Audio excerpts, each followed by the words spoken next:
Por que que você pega uma coisa e depois que você estuda aquela coisa, você ainda continua a dizer que não é pra você? Por que que você pega uma história, um relato, um documentário, um bate-papo numa live, num podcast, e você escuta um cara falar e você fala, mas isso aqui não é pra mim? Quando você começa a ler o livro, você não sabe o que o cara vai falar. Então você não tem o conhecimento. Ao final de 222 páginas, você tem o conhecimento. Não sabia, agora sei. E aí você fica envolvido com aquele livro, você fala, que livro legal.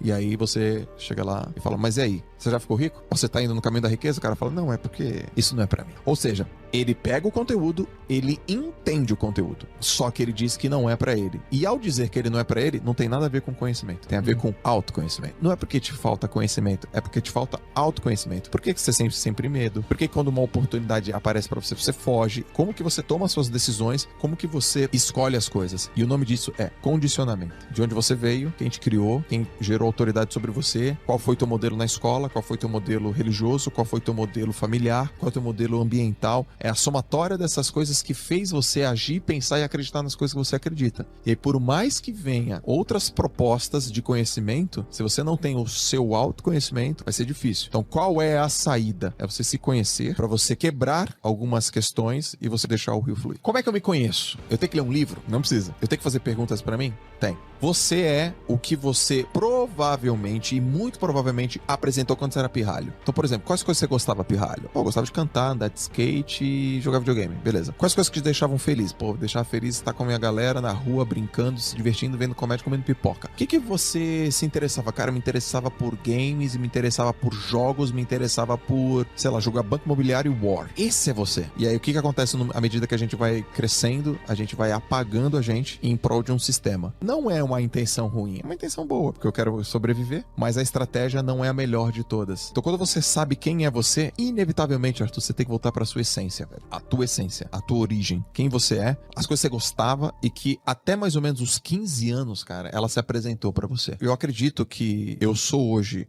esse cara bem realizado que eu sou um cara muito realizado, 100% realizado na minha vida, porque eu sou mesmo o Joel de quando eu tinha 15. E aí eu consegui plugar no meu trabalho coisas que tem a ver com a minha personalidade. E por que que eu sou desse jeito? Por que que eu penso desse jeito? Eu carrego muita herança também do meu pai, e não quer dizer que foram coisas certas. Por exemplo, o jeito que ele tratava minha mãe. Eu já vi meu pai tratar minha mãe muito mal, várias vezes. E eu já tratei parceiras minhas no passado mal. E eu não entendia por que eu fazia aquilo. Hoje eu sei. Porque você não aprende um hábito, você copia um hábito. Eu copiei o que eu vi meu pai fazer. E aí o autoconhecimento me mostrou o seguinte, cara, só porque meu pai fez aquilo, não quer dizer que eu vou fazer. Então você barra aquilo, interrompe e começa um novo ciclo. Que eu não quero que meu filho veja esse jeito eu tratando a mãe dele. Outras coisas eu modelei muito do meu pai, eu acho o máximo essa responsabilidade, esse senso crítico para as coisas, mas outras coisas não. O que não dá para ficar é repetindo padrões que não me levem aonde eu quero. Não tem sentido. Então essa pergunta, quem eu sou, onde eu quero chegar, quais são as coisas que realmente determinam as coisas que eu tenho sucesso. Quer ver outro exercício para você levar para dentro de você? Se você listar 5 coisas das quais você tem orgulho, o que aconteceu na tua vida? Aí o cara vai falar, pô, pelo amor de Deus, não consigo citar uma. Consegue.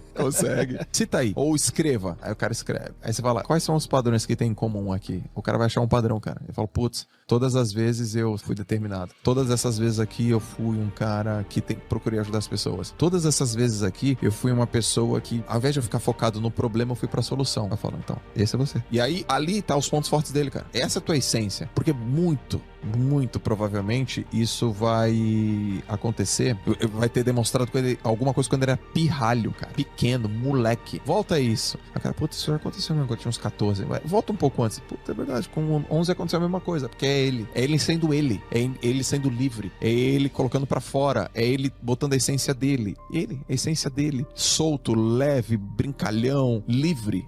Então, lógico, a gente vive num mundo que a gente tem que ter algumas regras de conduta. Lógico, a gente se ajusta. Mas a essência, cara, a essência é muito importante. Então tem muita gente que fala assim, mas aí o cara é muito determinado e o cara não desiste. Campeões não desistem. Mentira, cara. Campeão desiste o tempo todo. Mas como assim, Jó? Campeão desiste o tempo todo. Quando você pega um plano, você aplica ele não dá certo, você fala, desisto desse plano. Ou desse planejamento. A meta, cara, ela é fixa, assim. Mas as coisas, se elas não estão funcionando, a gente não continua.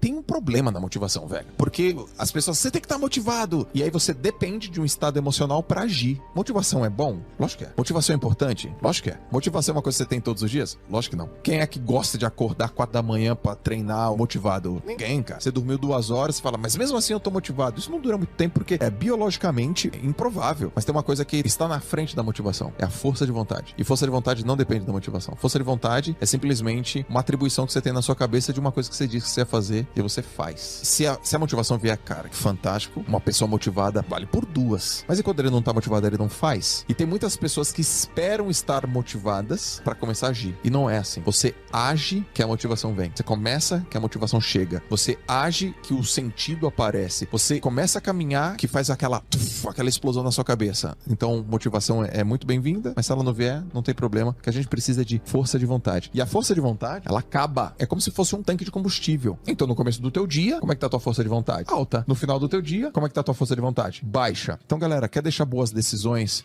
pro seu dia? Deixa por onde você tem muita energia. Força de vontade, acaba. Glicose no sangue diminui força de vontade. Cansaço diminui força de vontade. Percepção subjetiva de esforço diminui força de vontade. Ambientes complexos prejudicam a força de vontade. Então, a força de vontade é uma ferramenta muito poderosa e ela acaba. Então, decisões melhores com força de vontade no topo. Resolve coisas que são mais desafiadoras e que exige mais energia logo no começo. Não dependa da motivação pra nada. Se ela vier, top. E ela geralmente vem depois que você começa. Tem uma autora chamada Angela Duckworth. E ela é a maior pesquisadora do planeta Terra a entender garra. E ela falou assim, cara, a garra é aquela capacidade de você permanecer firme numa coisa, é uma das coisas mais vantajosas das pessoas que atingem o sucesso. E ela conseguiu, através da pesquisa dela, entender que a garra tem 4 premissas, cara. Uma pessoa que treina muito, ela tem mais garra, ela treina, ela pratica, porque ela entende o que tá acontecendo, ela fala, não, eu tô melhorando, eu tô firme, eu tô entendendo o que eu tô fazendo, porque ela tem noção precisa do que tá acontecendo. A segunda coisa, tem um propósito muito bem definido. Eu quero isso por causa disso. Eu tenho um motivo. A outra coisa, ela tem esperança, velho. E a esperança é alimentada por uma visão futura.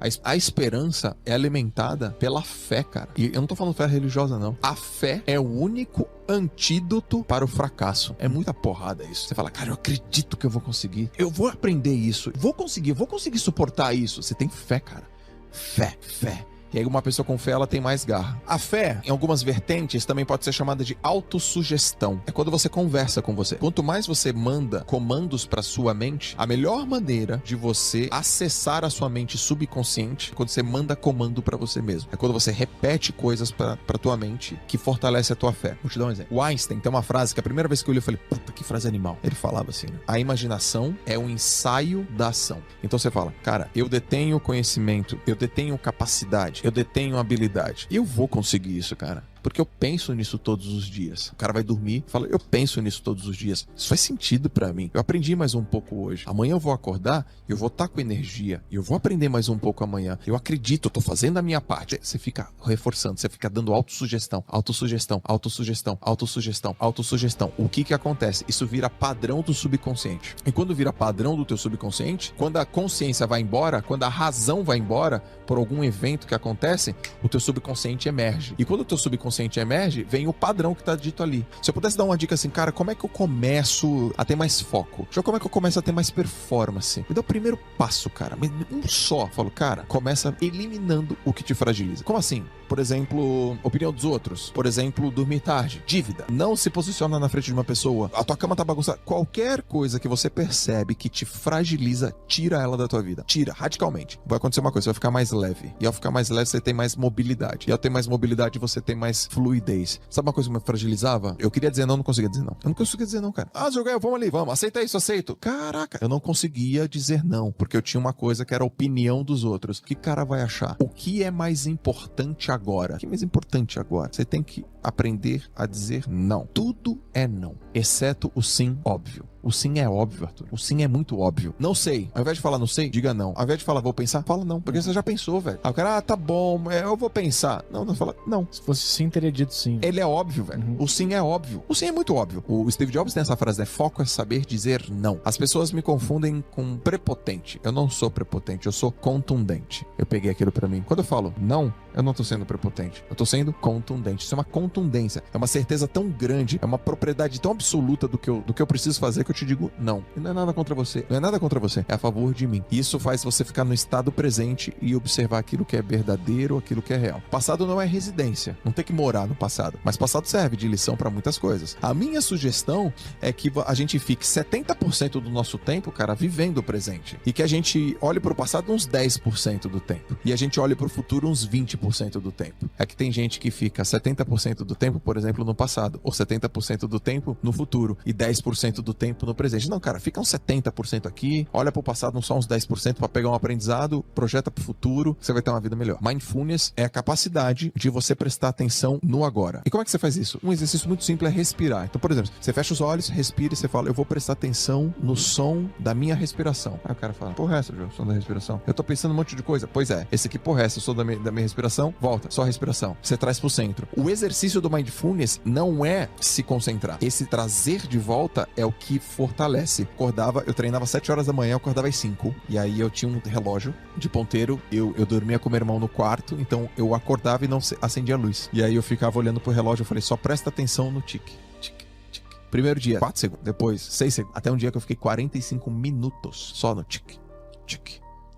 Foi o ano que eu fiz o melhor resultado como esportista, cara. O atleta, ele convive no limite de tudo. E é tão no limite porque quando ele ultrapassa, ele lesiona. Só que se ele não chega no limite, ele não treinou bem. Aquilo vira comum. Como é que a gente pode trazer isso pra vida? Se você tá num ambiente, cara, de alta performance, de pensamento, de sentimento, de atitude, você vai ficar alta performance. Você vai performar. Porque aquela galera só respira aquilo no trabalho, nos estudos, na universidade. O grupo pensa de um jeito. E se você pensa diferente, o grupo te expulsa, o sistema te expulsa. E você também não aceita gente que não pensa desse jeito. Então, muitas pessoas podem achar, meu Deus do céu, isso é muito difícil. Na verdade, não é difícil. As coisas não são difíceis quando você não coloca escolha. Não tem escolha? Qual a escolha? Ué, não tem. Então, é fácil decidir quando você não tem escolha. É difícil quando você tem muitas.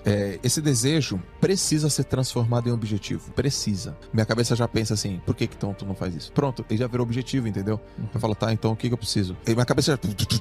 ela já quer transformar o tempo todo isso. Então, o desejo, ele precisa ser transformado em objetivo. A prosperidade e o sucesso é uma coisa meio que antinatural para um cérebro que pensa em preservar energia, me manter seguro e procriar. Qual é a saída? Autoconhecimento. Não tem outra. Porque tem muita gente que procura conhecimento e poucas pessoas procuram o autoconhecimento.